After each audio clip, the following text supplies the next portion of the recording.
നമസ്കാരം, news prime മലയാളത്തിലേക്ക് സ്വാഗതം. കോൺഗ്രസ് നേതാക്കളായ രാഹുൽ ഗാന്ധിയെയും പ്രിയങ്ക ഗാന്ധിയെയും ഒക്കെ അധിക്ഷേപിച്ച് സംസാരിച്ച മേനക ഗാന്ധിക്ക് ചുട്ട മറുപടിയുമായി വരുൺ ഗാന്ധി തന്നെ രംഗത്തെത്തുന്ന ഒരു കാഴ്ചയാണ് നമ്മൾ കാണുന്നത്. വരുൺ ഗാന്ധി റായ്ബറേലി സീറ്റിൽ പ്രിയങ്ക ഗാന്ധിക്കെതിരെ മത്സരിക്കണമെന്നതായിരുന്നു BJPയുടെ നിർദ്ദേശം.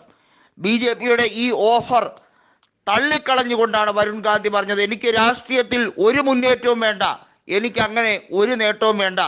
സ്വന്തം സഹോദരിയെ പോലെ കാണുന്ന പ്രിയങ്ക ഗാന്ധിക്കെതിരെ, അതായത് പ്രിയങ്ക ഗാന്ധിയുടെ സഹോദരനായിട്ടുള്ള വരുൺ ഗാന്ധിയുടെ, അതായത് രാഷ്ട്രീയത്തിനകത്ത് എന്തൊക്കെ രീതിയിലുള്ള വിദ്വേഷം കുത്തിനിറയ്ക്കാമോ അതെല്ലാം ചെയ്യുന്ന BJPക്കെതിരെയുള്ള അതിശക്തമായിട്ടുള്ള ഒരു മറുപടിയായിരുന്നു വരുൺ ഗാന്ധിയുടേത് എന്ന് തന്നെ പറയേണ്ടി വരും. മേനക ഗാന്ധി മത്സരിക്കുന്ന ഇത്തവണയും സുൽത്താൻപൂരിലാണ്.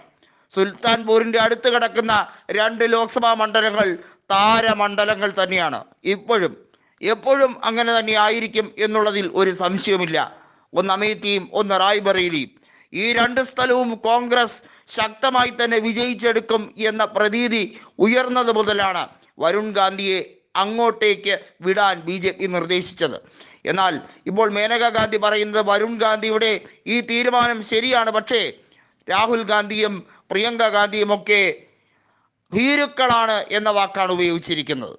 ആ ഭീരുക്കളാണ് എന്ന വാക്ക് ഉപയോഗിക്കുന്നത് എത്രത്തോളം സംശയമുണർത്തും എന്നുള്ള കാര്യം നമ്മൾ പരിശോധിക്കേണ്ടതാണ്.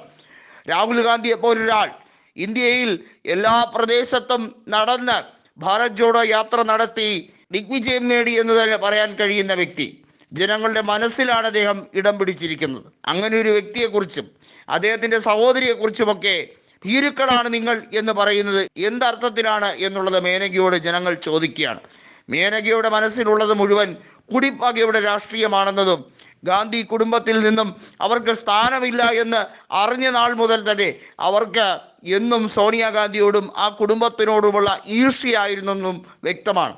എന്നാൽ കുടുംബ കലഹവും കുടിപ്പകയും കൊണ്ട് BJPയിലേക്ക് ചെന്ന് അവർ ഇന്നിൻ്റെ രാഷ്ട്രീയത്തെ മറക്കുകയാണ്. ആധിപത്യം എത്രത്തോളമാണ് മോദിയുടേതെന്ന് എല്ലാ രീതിയിലും അറിഞ്ഞ വ്യക്തി കൂടിയാണ് മേനക ഗാന്ധി. അവരെ 2ാം മന്ത്രിസഭയിൽ ഉൾപ്പെടുത്തിച്ചില്ല എന്നുള്ളത് മാത്രമല്ല, അവരെ താറടിക്കാൻ കഴിയുന്ന സമയങ്ങളിലൊക്കെ കേന്ദ്രത്തിൻ്റെ നിർദ്ദേശം വന്നിരുന്നു. സുൽത്താൻപൂരിൽ ഗതികെട്ടാണ് BJP അവർക്ക് സീറ്റ് നൽകിയത്. മറ്റാരെ നിർത്തിയാലും അവർ ജയിക്കില്ല എന്ന രീതിയിലേക്കാണ് സുൽത്താൻപൂർ മാറിയിരിക്കുന്നത്. കഴിഞ്ഞ തവണ പോലും മേനകയായതുകൊണ്ട് മാത്രം 19,000 വോട്ടിന് അവർ കഷ്ടിച്ച് ജയിച്ചു കയറിയ മണ്ഡലമാണ് സുൽത്താൻപൂർ. അത്രയേറെ അവിടെ വലിയ രീതിയിലുള്ള സമാജ്വാദി പാർട്ടി ആധിപത്യം ഉള്ള സ്ഥലമാണ്. ആ മണ്ഡലത്തിൽ അതുകൊണ്ടാണ് മേനക ഗാന്ധിയെ വീണ്ടും ഫീൽഡ് ചെയ്യിപ്പിച്ചിരിക്കുന്നത് എന്നുള്ളത് എടുത്തു പറയേണ്ട കാര്യമാണ്. ഫിലിപ്പിറ്റ് സീറ്റ് വരുൺ ഗാന്ധിക്ക് നിഷേധിച്ചത് മുതൽ വരുൺ ഗാന്ധി ആടി ഉലഞ്ഞു നിൽക്കുകയാണ്.